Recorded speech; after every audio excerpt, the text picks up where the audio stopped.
ఎగ్జాంపుల్గా తీసుకున్నాను అనమాట. అర్థమవుతుందండి?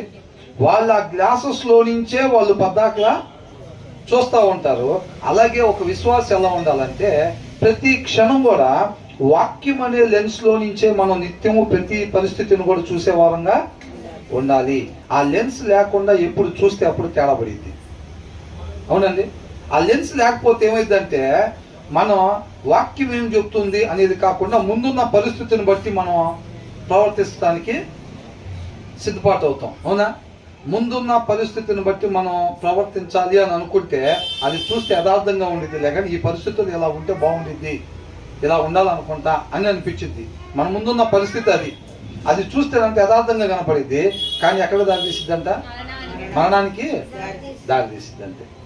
పరిస్థితి ఎలాగన్నా ఉండని వాక్యం ఏం చెప్తుందో అది మాత్రమే మనం చేసేవారుగా ఉండాలి. దెబ్బలే తంతారో, మాటలే అంటారో, తలలే తీసేస్తారు, ఏదైనా కానీ మన జీవిత విధానం ఒకటే కావాలి. అదేమవ్వాలి? వాక్యాన్ని అనుసరించటమే కావాలండి. అర్థమవుతుందండి? కాబట్టి ఆయన ఎప్పుడు వరకు ఉంచితే అప్పుడు వరకు అంతే.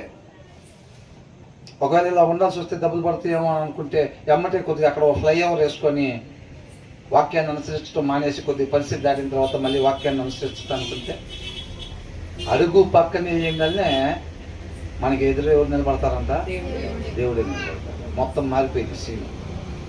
అవునా? ఒక్కడిగా టేస్ట్ తర్వాత టేసేద్దాం అనుకుంటాం.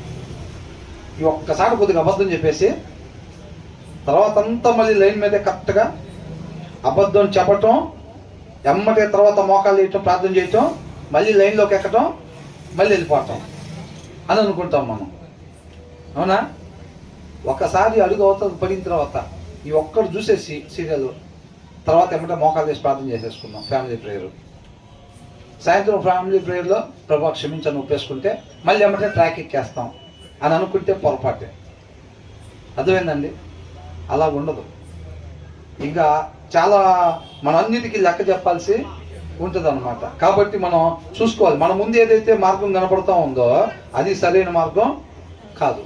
వాక్యాన్ని అనుసరించటమే. అదేంటంటే ముందు పరిస్థితుల్లో కనపడదు, అది పరిస్థితుల్లో కనపడదు, అయినా వాక్యానుసారంగా మనం అనుసరించాలి అంటున్నాడు. But in the end it leads to death అని అంటున్నాడు. ఈ టైంలో నిజం చెప్తే మాత్రం తేడా పడిద్దని అనుకుంటాం. అవునా? అనుకుని ఏం చేస్తాం? అబద్ధం చెప్తాం. ఆటోమేటిక్గా బండి వేసుకుని వెళ్ళి కింద పడేసామంటే ఆటోమేటిక్గా ఎవరు బండి అసలు ఎంత తీసిందని అనగా అమ్మో ఇంత కోపంలో నేనే అని అన్నామంటే ఈ లోపలే